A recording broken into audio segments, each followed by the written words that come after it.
Good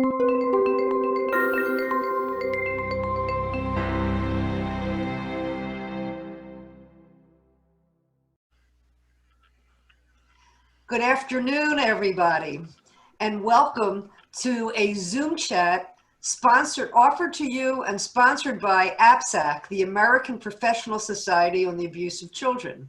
My name is Dr. Janet Rosenzweig, and I have the privilege of serving as the Executive Director of APSAC.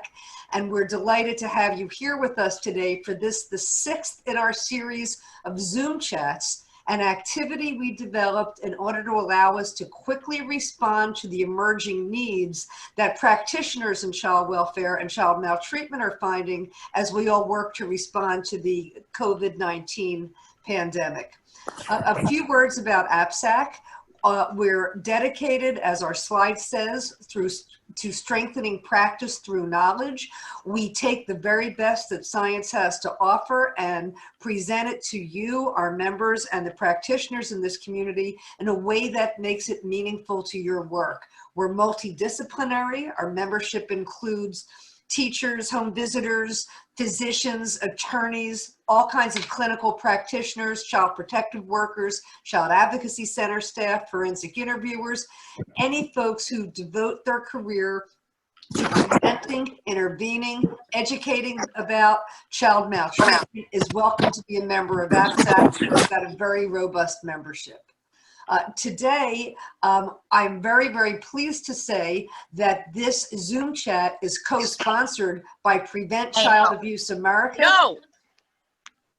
And I'd like to say a very special welcome to all of the members of the Prevent Child Abuse America and Healthy Families America network who have joined us today. If any folks who are joining us today are not a member of APSAC and would like to join, just visit our website, apsac.org, and if you choose to join, use the discount code ZoomChat10, and you'll be able to get a 10% discount on your membership. And I'd like to remind any students or frontline direct service workers that membership in APSAC, we have a special rate of only $40 and then today's discount. So we really encourage you to join and take advantage of the wide range of resources that we've got available to you today. At this minute, I'd really like to turn the floor over to Dr. Bart Klicka. He's the Chief Research and Strategy Officer for Prevent Child Abuse America and a member of the Board of Directors of APSAC.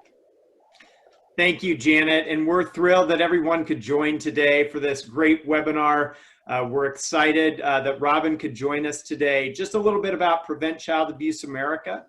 We've been around since 1972. We have chapters of our organization in all 50 states, or nearly all 50 states at any one point in time, really focused on the primary prevention of child abuse and neglect. And so our chapters are oftentimes working at the state level on policy issues and the implementation of child abuse prevention.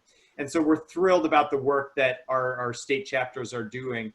We also operate the evidence-based home visiting program, Healthy Families America. We have nearly 600 sites across the country delivering critical evidence-based home visiting services to children and families across the country. And we know right now that those services are so desperately needed. And we're just thrilled to be a co-sponsor of the webinar today, and so happy to be partnering with APSAC, an organization that I've been part of for a number of years and who just continues to lead on providing training and support for professionals in this space. So thank you very much. Thank you, Bart. We very much appreciate your input today. And thank you, as always, to Prevent Child Abuse America and Healthy Families America for being such strong collegial partners with us in this work. A couple of words about our technology today. We're going to have everybody muted because it's a little difficult with the number of people we have here. Invariably, somebody's phone will ring or your child will come wanting your attention, and we kind of would rather not have that during our presentation today. If you would like to make our presenter, who you'll be meeting very, very shortly, would like to keep this as an open and interactive session. So if you would like to ask a question, you've got two ways to get Robbyn's attention. First option is on the bottom of your screen. If we're on Zoom, you'll see a box that says participants. If you hold your mouse over participants, or if you click on participants, you'll get a menu that gives you the option to raise your hand. So you could raise your hand and we'll be watching for you to do that. Your other option is to send a direct message to either of the two names you see at the top of your screen. Look for Bree Stormer or my name, Janet Rosenzweig, and we will take those questions, and we will be the one of the two people that'll interrupt Robbyn and say, excuse me, Robbyn, we've got a question, and then we'll be able to present your question. If you would like to be able to see Robbyn a little better, we generally ask that people turn off their cameras unless you're the one asking the question. You're welcome to leave it on if you'd rather, but then at the end, when we have a more open Q&A, we'll invite, we'll take the slides off the screen and invite everyone to turn their camera back on. So this is the point where I'm about to introduce Dr. Dave Corwin, who's the president of APSAC, to say a few words and introduce our speaker. And there he is. His picture just popped back on the screen. So Dr. Corwin, it's all yours. Thanks very much, Janet. And welcome to this web chat, something that we've started, and we hope are providing some helpful information to the participants. And I'd like to especially thank Robbyn Bennett, who's our speaker for today. Robbyn is a resident of Portland, Oregon, and is a psychotherapist who works with a variety of methods, but has a lot of the techniques and theory based on her work with Bruce Perry. She's also a very strong advocate for stopping hitting of children, vice president of the U.S. Alliance to End the Hitting of Children, and has a website, stopspanking.org. And you could read more about Robbyn in the materials that accompanied this web chat. Just a quick comment, that's the sunset off of the north shore of Oahu. I'm not actually there. I'm in Salt Lake City, Utah.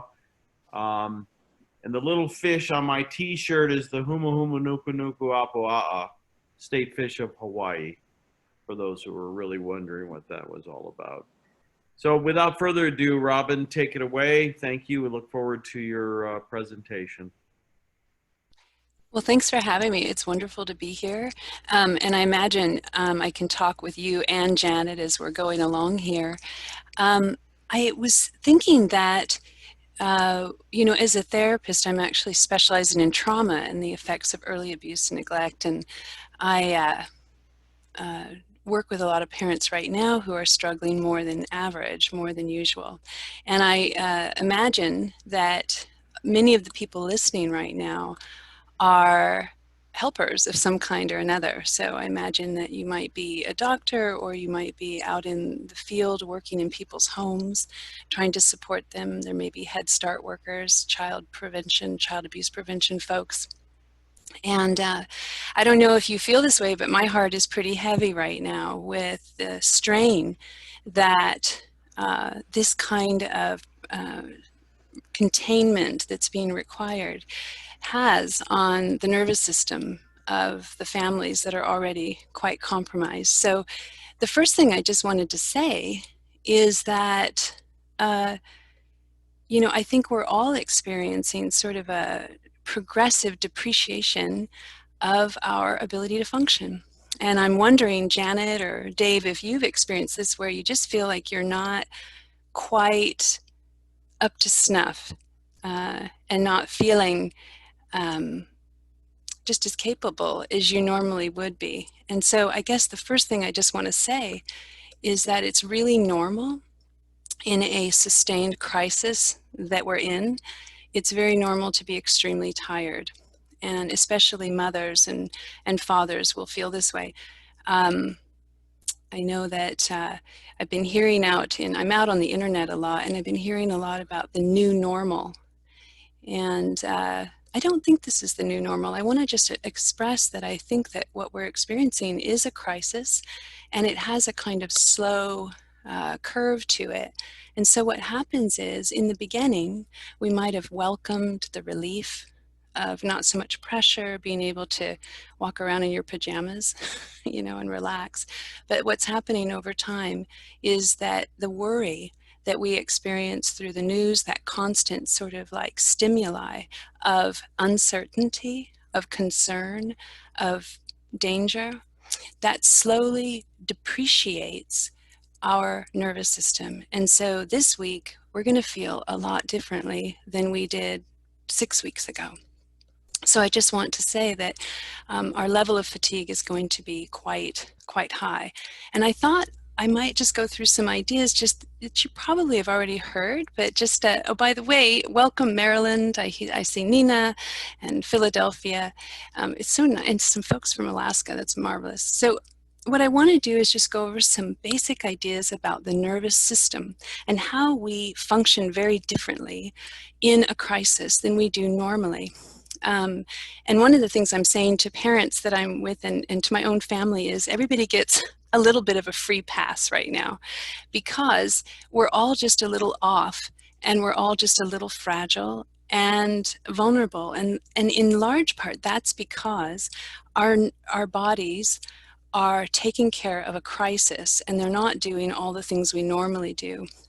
And so let me switch over here for just a minute I want to just go through some ideas here, and then please feel free to ask me questions as we go along, because I think it's useful to actually share what you're really experiencing with parents right now to apply these ideas. But this is the first thing I wanted to say, is that this is an interesting idea that the autonomic system is reinforcing. And what that means is that if you are in a state of safety and you're feeling pretty good, your nervous system tends to look around for cues of safety. And when it does that, it experiences more safety. So when you're feeling pretty good, you tend to continue to feel pretty good. But when you begin to feel threatened, what happens is your nervous system, your lower brain, activates in a protective way to perceive in the environment more threat. And so your nervous system is not looking for safety. It's looking for cues of threat. And this is why domestic violence is such a problem right now, and probably child abuse as well, because we don't see the people in our home as safe at this time as frequently, because our physiology is looking to respond to an emergency. So this is called neuroception, and this is Dr. Stephen Porges' work, and many of you may already know about the polyvagal theory, but essentially it's to understand that physiologically you are communicating danger often without even knowing it. And so for those of us that are working with parents, I work with parents a lot, I might say to the parent, "How are you?" And the parent will say, "I'm fine," except what I notice is that their face is kind of flat, and their vocalization or their tone of voice is kind of monotone, and they're not really looking at me. And also they're not picking up on my subtle cues for connection or my bids for connection. But if you ask them, they wouldn't know that. And that's because a lot of the physiological sort of experiences of defense or being prepared for threat are unconscious. We have to sort of watch for them. It's easy to see it in other people. So you can see, like my husband came in after going on a walk and it upset him. He had a mask and someone ran by too quick and whatever. And he walks in the door and he walks right through the room and doesn't look at me. So that's an example of I could read that as he's angry with me or something like that. But my body immediately knows he doesn't feel good, something's wrong. And so what's happening right now with this pandemic is that all of the predictable experiences that make us feel comfortable have been changed. I mean, I can't even go to the grocery store and have that experience I generally like. You know, I like to see people, I like to wander through the aisles. It's just very pleasurable. I get to think about what I'm making for dinner. Now, what happens is I go and I see people in masks, so I can't even read them. I don't know if they're smiling at me or they're angry with me or judging me. I don't know, but I'm not getting a physiological read of feeling good and belonging. And so this is happening all the time. You know, and little children aren't able to go to school and see their teachers and they can't expect to enjoy their friends. So everything that we can predict has been sort of thrown into chaos. And so that's why, in large part, what we're trying to do to help regulate ourselves and the people we work with is to try to create as much consistency in our little world that we can, and also to read each other's physiology without interpreting it as you're angry with me or something's wrong, but to understand it's the body that's in alarm. So I used to have this slide used to say, is your system activated? But you know, with COVID, it's like, how often is your system activated? And so you can tell when you're starting to feel that dysregulation, because you'll have a hard time maintaining focus or concentration. You might get angry and reactive and irritable in ways you don't normally.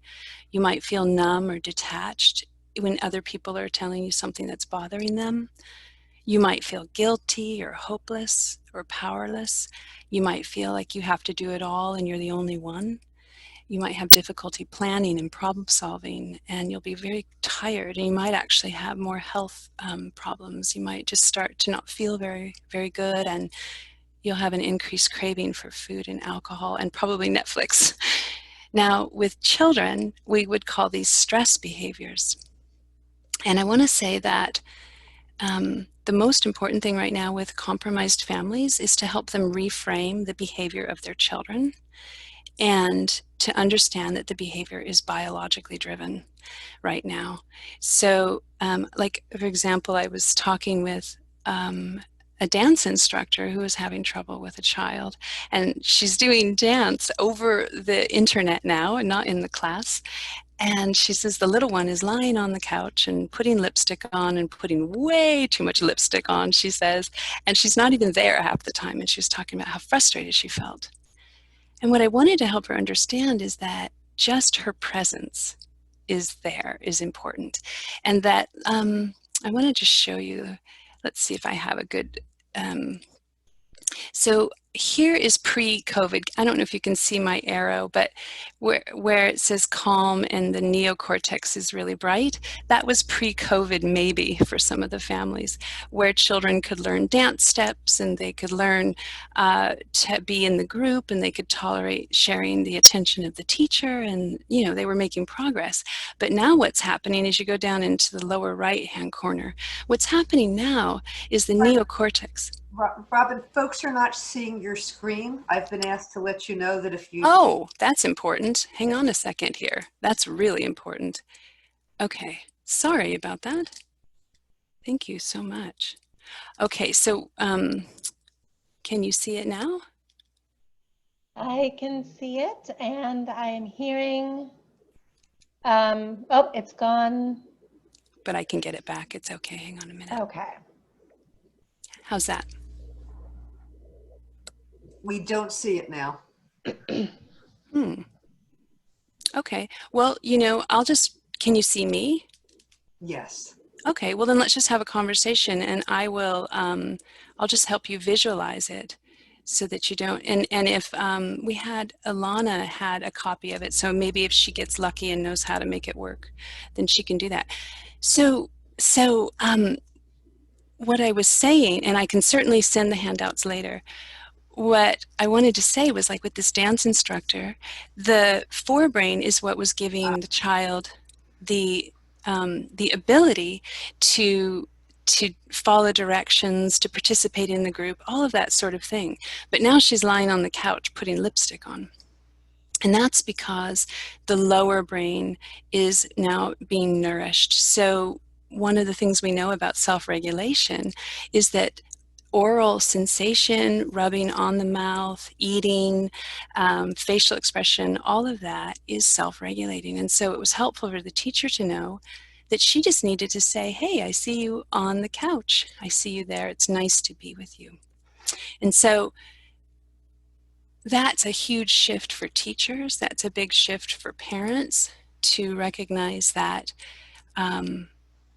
they cannot expect, nor should they expect, the same kinds of performance in their children as they could formally provide or perform. So, yeah, so, oh, thank you so much. That's great. So here you can see in this graph, see where the neocortex is bold and bright up in the left corner? That is how we function when we are regulated. But right now with COVID, we're sort of down here where it's in the alarm, the diencephalon in the brainstem. And so what that means is that children's focus right now is going to be on physical movement, the need to push into things, the need to feel their environment, their need to put lipstick all over their lips, for example, and lie on the couch and move their body. But it'll be much, much harder for children to follow directions, particularly in group settings. And so a lot of teachers are not aware of this. So I think in terms of working with families, the biggest piece in terms, in my view, of preventing child abuse and physical abuse is to normalize how the child is behaving, that it's a stress behavior. Mona Delahook talks about this, that these are behaviors that stem from lower brain activation that's intended to keep them safe in a crisis, and that we as adults are also functioning that way. And so we have to give ourselves permission, because there's a lot of parents right now that are worried their children are going to slip behind in their coursework, they're going to have to repeat a grade, and that anxiety just fuels that lower brain in the parent, and that prevents the parent from being able to co-regulate with the child. There's a slide, if you could go up. Could you go up one slide?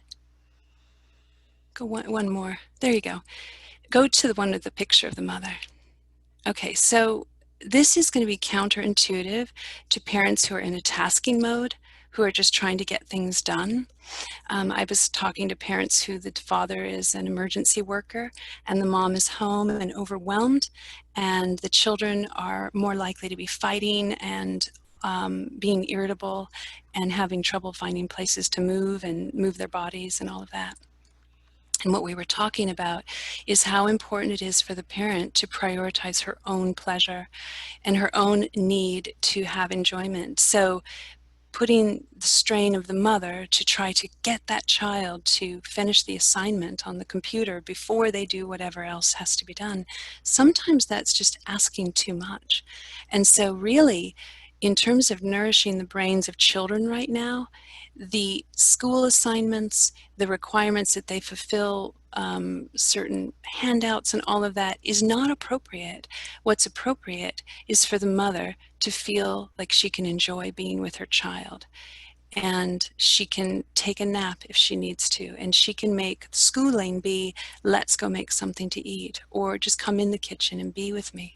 So really giving parents support and permission to be together and to enjoy each other without this added pressure that they're going to be in trouble or judged if their children don't fulfill the school requirements.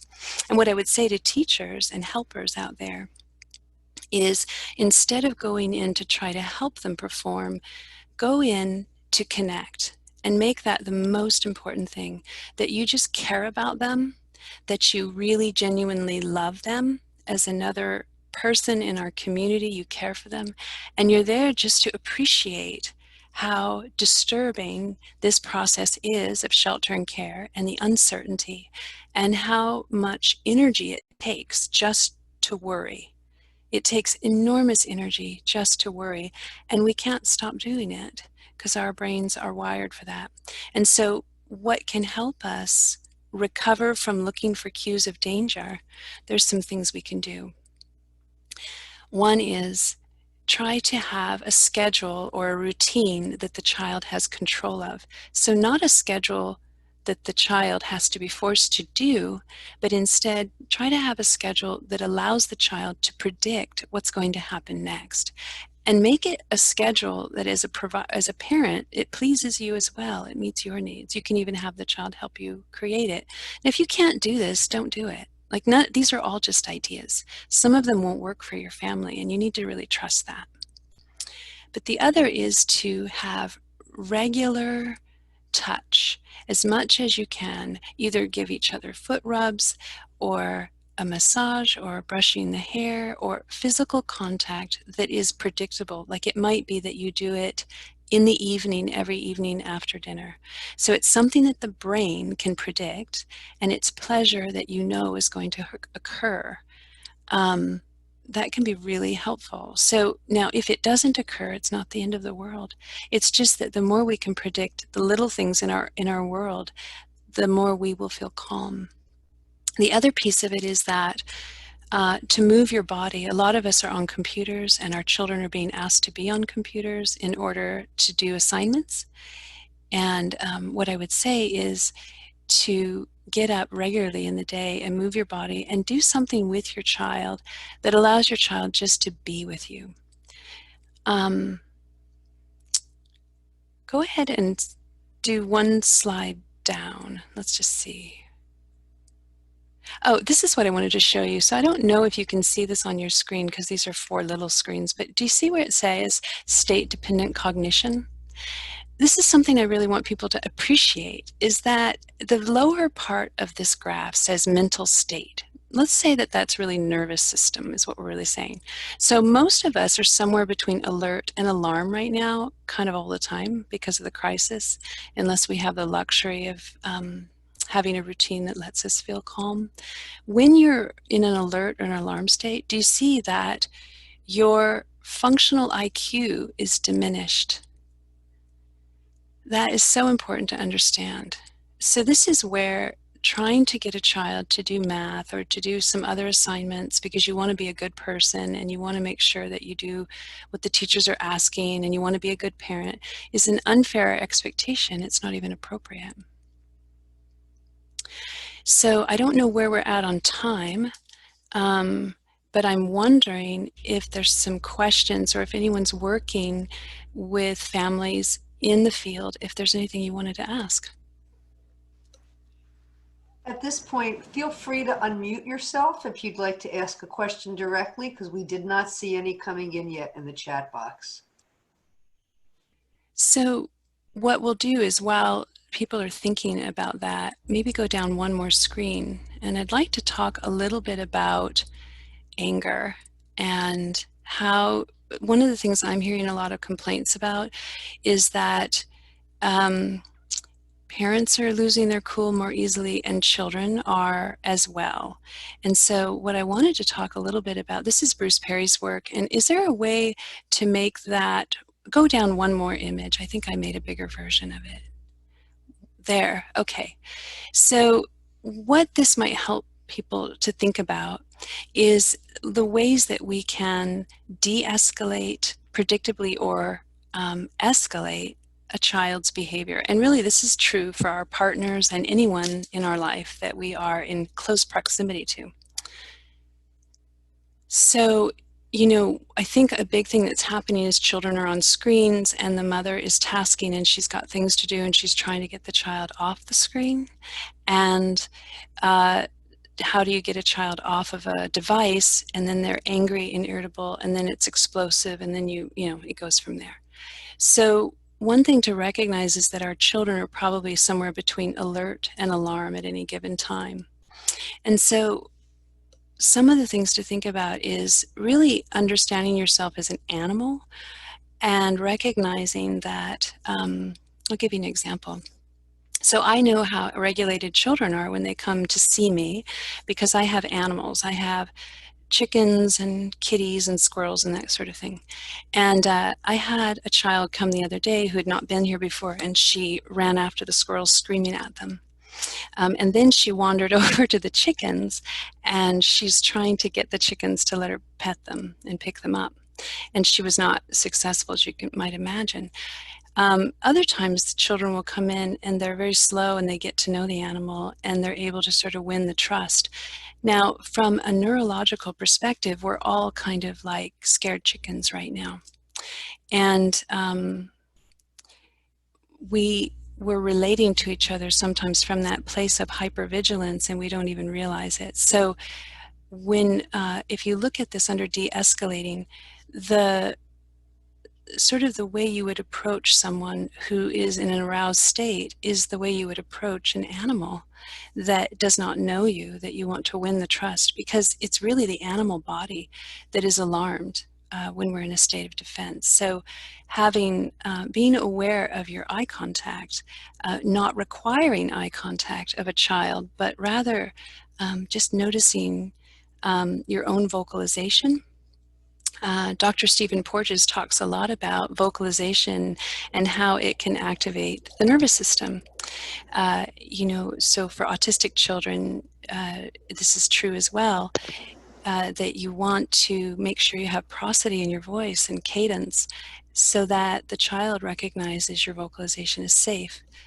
Because right now, what they're doing is they're looking for cues of danger. And so anytime you use a very firm voice or you yell at them from across the room, you're actually activating their nervous system even more and moving them up the continuum of alarm into freeze.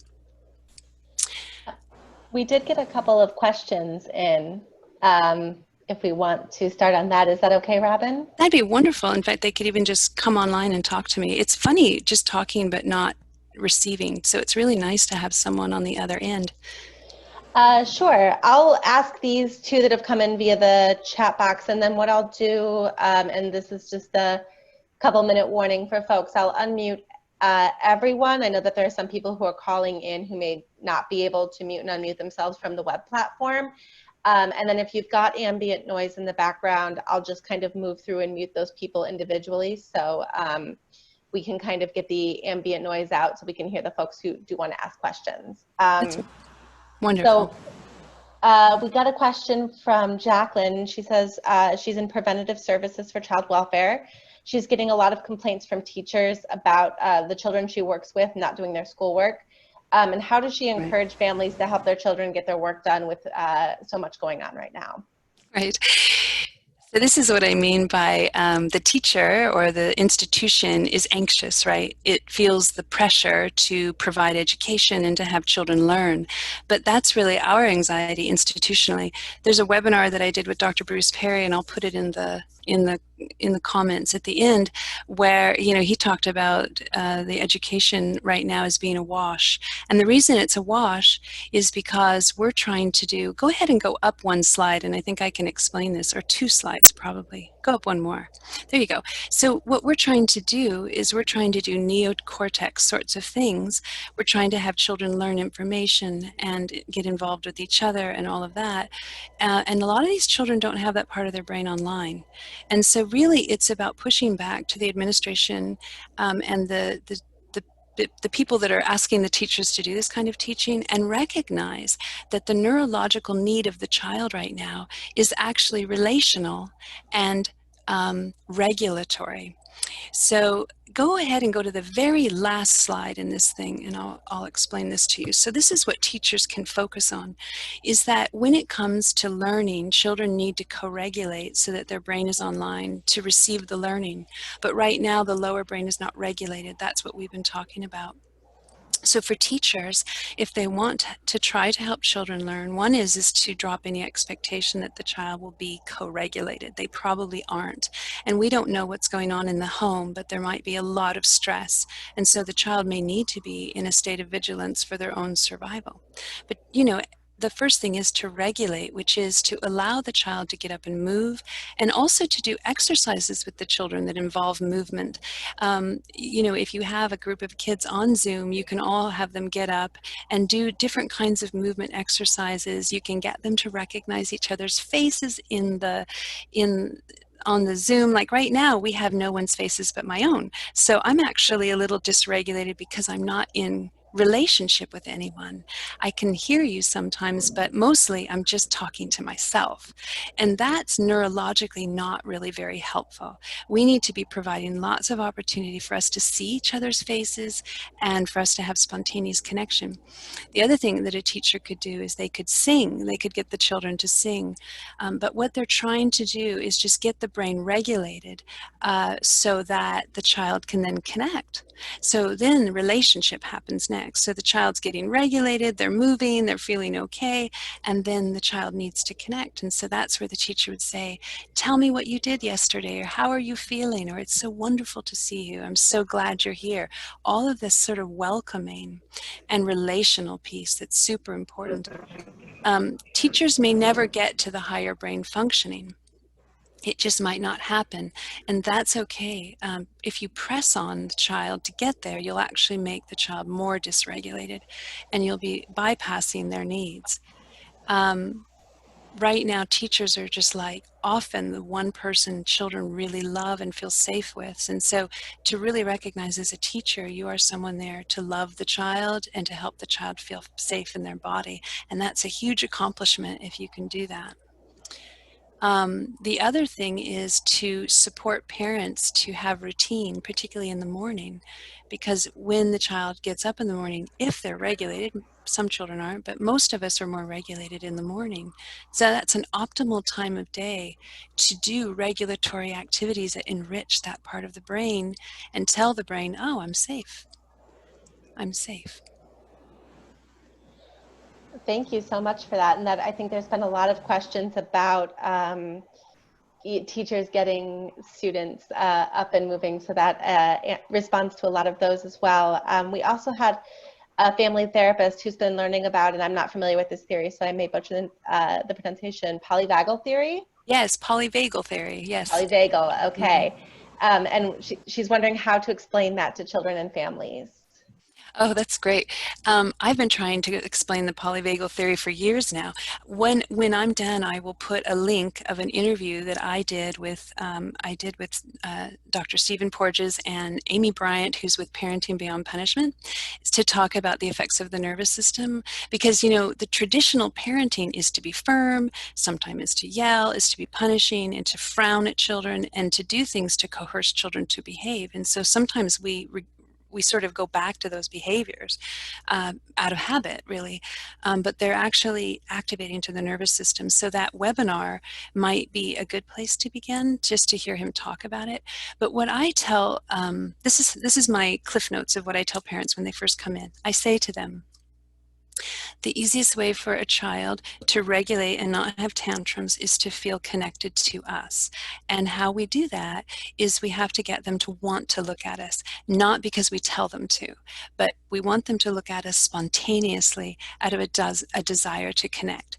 And so a lot of times children won't be looking at us and we feel the disconnect.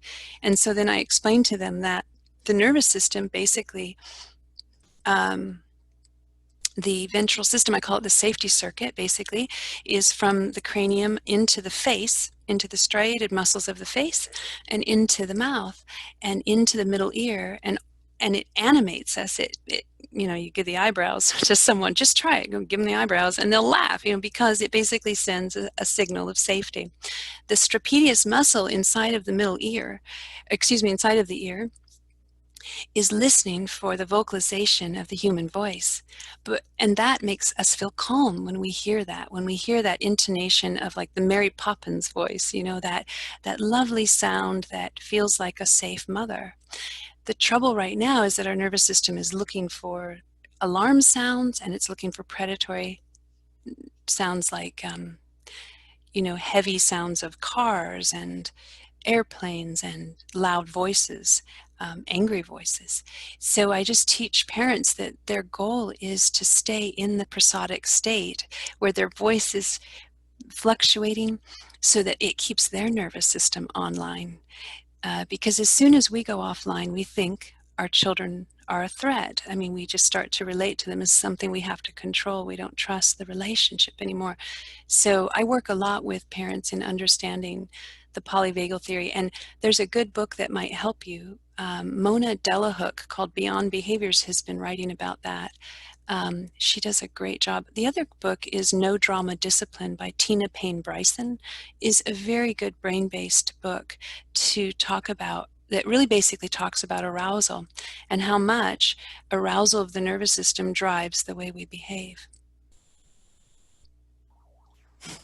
Thank you so much. I think we've got one more in the chat box, and then if you want, we can go ahead and unmute folks. That'd be great. So the last one in the chat box, someone from the Manhattan CAC who is a trauma therapist is working with a child who started biting her mom when she's getting tired, when she's energetic, and is wondering if you have any thoughts. So the child is biting the mother when the mother is tired? Hi, I can answer that question. Okay, nice. Yes, thank you. So this child is 7 years old and adopted child. So with all this quarantine thing, she's getting super energetic, super tired. When she gets really upset, recently, like she bit the mother. The mother was wondering, and this is a mother who's tried really hard to calm her and regulate her. So mother was wondering like why she has started biting. And then I was thinking about what you said, the biological effects. So Yeah, and so how old is the child? 7. Yes, okay. So biting, it's interesting. So part of it is, I think what happens is that, see, we have a lot of cognitive capability to make sense of what's going on in our world, and we can kind of conceptualize the stress really well. But children don't have that ability, and they are reading our bodies. And so it sounds like you're saying that when the child gets tired, she starts to bite. Is that right? It's not become a habit so far, but it was recent, like a recent incident where the mother was completely shocked when the child bit the mother. Yeah, it's shocking and extremely painful. I've been bitten and it's horrible. So what I would say is that if the child, it depends. I don't know all the circumstances, but what I would say is that the child's been adopted. I don't know if the child has a trauma history, but I will say that in general, the climate that traumatized children, they experience this crisis in a much more profound way. And so as a result, biting can be a couple of things. One is it can just be a sensory need to bite on something. It can be like she might need chew toys and she might need some things to put in her mouth, because it could be that she's actually getting a need for proprioceptive feedback and she wants to bite. It also could be that she got really dysregulated and angry, and I'm not sure. So if she's getting really angry, it's probably it really has to do with sort of the load on her nervous system over time. So the mom might want to look at sort of what happened before the child bit her, and to understand that the environment most likely is overstimulating the child in some way. So we're really talking about regulating at this point. And every child has, particularly traumatized children, a sensory profile. They'll have certain sensory needs, and when they get really aroused, those sensory needs become more acute. So I'll give you an example. Some children have audio sensitivity, and it's not a problem until they get really tired, and then just the smallest sound will make them feel like they want to scratch their skin off, okay? Or the same is true of the way textures and clothing fits, or they may not be able to tolerate touch, or they might really crave touch and need a lot of it, or they might need to spin around and move a lot, or they might just need to be held tight, or they'll want you to lie on them or put pressure on them or squeeze their arms and legs. All of this is a sensory requirement, and it will become more intense the more aroused a child is, because they're trying to regulate the brain. And you'll notice that when children are super tired or dysregulated, it's very hard to be in the body. Their body really, it's very challenging. Thank you so much. This was super, super helpful. Thank you. Yes. You know, I think it's really important to understand sensory processing and in general the body itself. There's a great book, I have it sitting somewhere and I just moved it, it's a sensory book, and I'll put it in the little chat here. But when you're working with traumatized children, it's really important to understand what their sensory system works like, because it's a red flag as well. It'll let you know when they're not doing well, and it can sometimes give you a heads up before before things get worse. So an example would be when a child starts to push on furniture, or they come up to you and they start pushing into you or squeezing you hard or throwing themselves on you. That's proprioception. That's the need to physically feel one's body in relationship to your surroundings. So that would be something you would see, oh, this child's starting to not feel well. Sometimes we don't pick up on those cues because we're overriding our sensory needs. We can delay gratification. And frankly, in our culture, we're very left-brained, leaning. And so we don't always know what our own physical stressors are. We are often hungry and don't know it. We're tired and don't realize it. And we push our bodies. And the children that we live with struggle with that because they can't.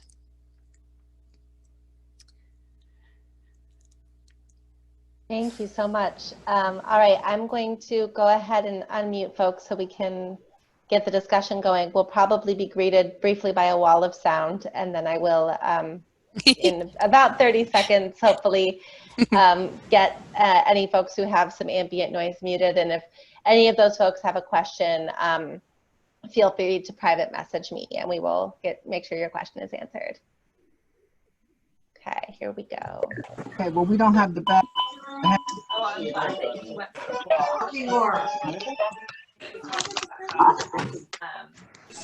There's a world out there happening. You can hear it.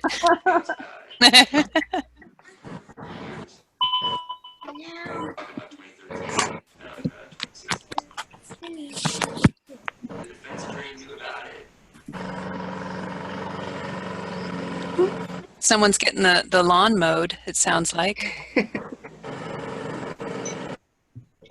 Is now an okay time for me to ask a question? Yes, it's a perfect time. Okay. So I've had a few experiences where older kids are physically lashing out at their parents when they're trying to get them off screens, and just wondering if you have any insights for how to help them. You know, I'm talking like late, elementary age or even like early teens. Right. And I know that they have a few more tools in their toolbox, but still struggling with everything that's going on. Yes, and and frankly, children are on screens more now than ever, and I feel so bad for kids and parents because it's really hard.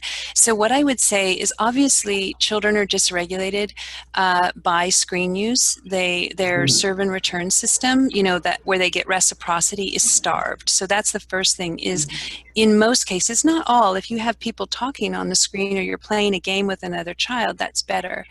But so what I would say is, of course, the young person is going to suffer when you turn the machine off. So part of it is to give them some time ahead, say in 10 minutes, in 5 minutes. But the other thing is to give them something to hang on to that's going to help them with that transition, because it's not personal. The child's not trying to be crazy. What's happening is they're so dysregulated and they need something to regulate them, and the social engagement system is kind of dialed down by being on screens. And you've noticed that, like sometimes when you're with your partner or whatever, you'll notice that they got sort of a stony face because they've been staring at that screen the whole time. That's really hard on our nervous system. So part of what you want to do is have something that you're going to do with your child that's relational, so that they can connect with you. So it might be something like, in 5 minutes, we're going to turn the screens off, and then can you come in and talk with me while I cook dinner? Not you have to do something. Don't give them a task, because that will dysregulate them more, but give them an opportunity to be with you. Like, I'm going to go on a walk, and you can come with me. But you're giving them an activity that's going to move the body, and you're giving them an opportunity to be in relationship with you.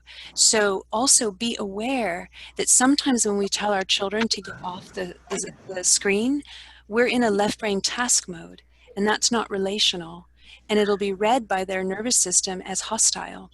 So it's really important that you get into connection. Sometimes I even have parents move in and sit next to the child for a while they're on the screen and engage in what they're doing, so that you are now relationally connected to whatever activity they're doing, even if it's a game or whatever it is.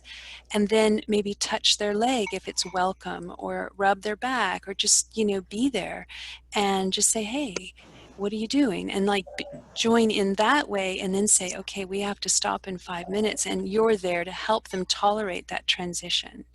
Because it's actually, from a nervous system, from a dopamine perspective, it's like you're taking them off of this feel-good experience, but what are they going to? I'm doing well. How are you doing? And right now we're in an environment where things are so unpredictable. So the child really needs to know that something good next is going to happen, and it really doesn't need to be a thing as much as it is you being available. It smells weird here.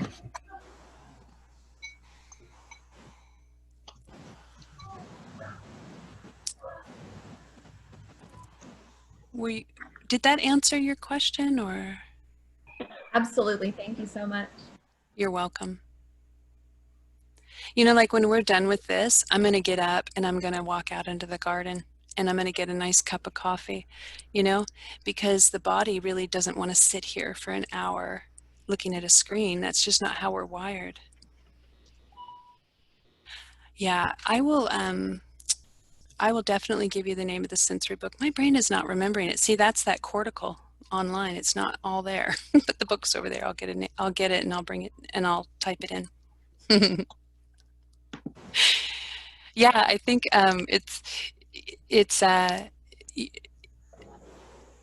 it's strange, isn't it, to see that your own level of functioning can fluctuate so profoundly, and it's good to know there's nothing wrong with us for that. That's actually our nervous system helping us survive in a crisis environment. So we're really all having to move away from a top-down bias, because we're really top-heavy in terms of the brain in our culture. I even see it where, even before COVID, they would remove recesses for children that were struggling, instead of recognizing that movement is so incredibly important.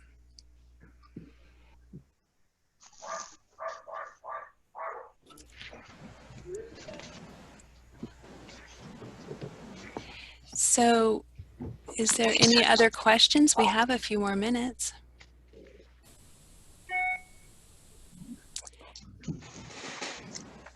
I'll definitely send the links to the interviews that I was telling you about, for sure. Oh, you know what? There was one thing I really wanted to tell everybody, and I almost forgot. I'm glad we had a lull.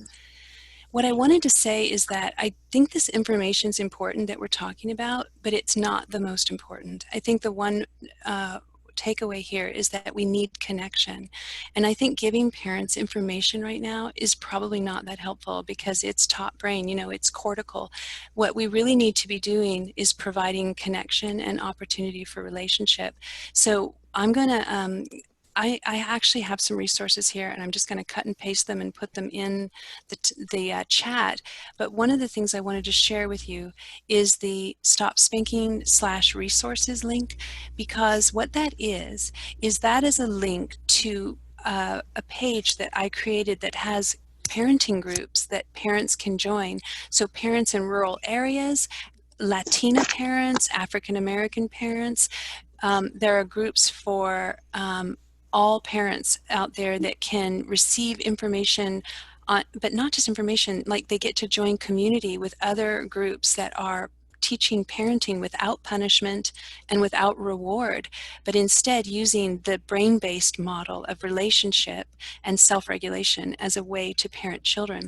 And what's wonderful is that it's like they have Ross Green's group is out there, hand-in-hand parenting, parenting beyond punishment. They can join these groups. You can be anywhere technically in the world, but definitely you could be in rural Alabama, you could be in Portland, and you can log on. Everybody, and welcome to today's.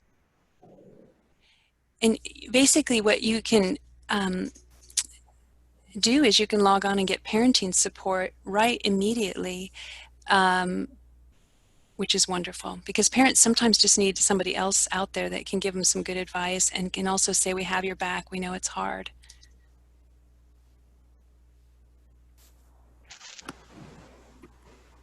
We You know, got in the last couple of minutes, if people would like to see each other, you're welcome to start your videos up if you're sitting at a computer with video. And we've had an opportunity to see people around the country during some of the past web chats in that manner. And you can just talk since the screens are unmuted. So one person here is asking about dealing with teenagers that are uninterested in anything. Part of lack of interest is really dysregulation and dissociation. And so, you know, right now, this is a horrible time for teenagers because they are so relational. We're really wired for novelty and relationship seeking. And so to be in like a contained environment where you don't have easy access to your friends is particularly difficult. So what I would say to parents about teenagers is instead of doing anything, get comfortable with just hanging out with them, like even just showing up and saying, just lying down on the couch next to them and just being with them and just being curious about them. A lot of it is that we have to slow down and be willing just to sort of be in their presence. Yeah. You know, I with my daughter, when she was a teenager, it's been a long time, I would say I would just give her a pedicure because, you know, if you don't have money and right now nobody can go get a pedicure anyway, you can give one to your daughter or your son. And it's a nice sensory thing. It feels good to have your feet rubbed and your toenails done. And it's just a nice way to connect with your children. So.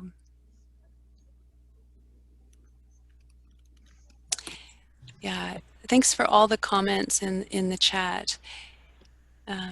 So it sounds, this has been really great. It's been good to talk with everybody. I hope this is helpful. Feel free to reach out to me if I can support you anyway. And consider me a resource.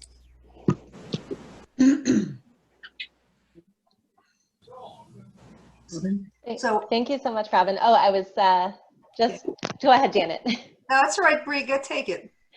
Oh, I just wanted to say thank you so much to Robbyn. This was wonderful, very informative. Important for all of us to remember that this is not the way we are wired, and we're all doing our very best right now. And some really wonderful practical resources. Just wanted to remind folks that if you enjoyed the Zoom chat and are not an APSAC member and would like to become one, you can do so at apsac.org. You can save 10% on membership with the code ZoomChat10. We've got a lot of low-cost memberships for students, young professionals, retired folks, frontline, law enforcement, and CPS. And we've got organizational memberships as well, so we can make that work on any budget. Also wanted to let folks know that we've got a webinar coming up with Victor Veith. I've got the date right here. Just got to give my computer a second to reload it. Thursday, June 4th. It is going to be at 2 p.m. Eastern, and I'll put the link in that to the chat. And Janet, did you have anything else that I missed? That's just perfect. We want to thank everyone so much for joining us. Earlier on the chat box, you had a link to complete a survey. We're interested in your ideas of how else we might serve you, other topics, other speakers. So either Bree, we can put that link back in the chat box. And please don't hesitate to give us your opinion of what else we can do to support you as you work to support the families in your community. Well, I can talk to you later if you have to get on another call. Well, thank you, Robbyn. Thank you to our APSAC staff, Alana Feldman and Bree Stormer, and we hope we see all of you again on our next Zoom, that'll be an APSAC founding webinar, but we hope we see you when Victor Veith is our headliner on June the 4th. Thank you, everyone. Thank you, Robbyn. Thank you, everybody. Thank you, everyone. Appreciate it. Bye-bye.